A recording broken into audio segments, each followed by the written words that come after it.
আমলা সদরপুর এলাকার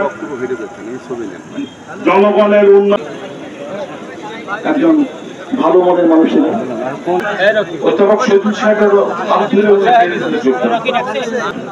জেলা রাজনীতিতে আমরা কিভাবে ডমিনেট করতে পারি সব বিষয়ে একজন ভালো মানুষ ছিল।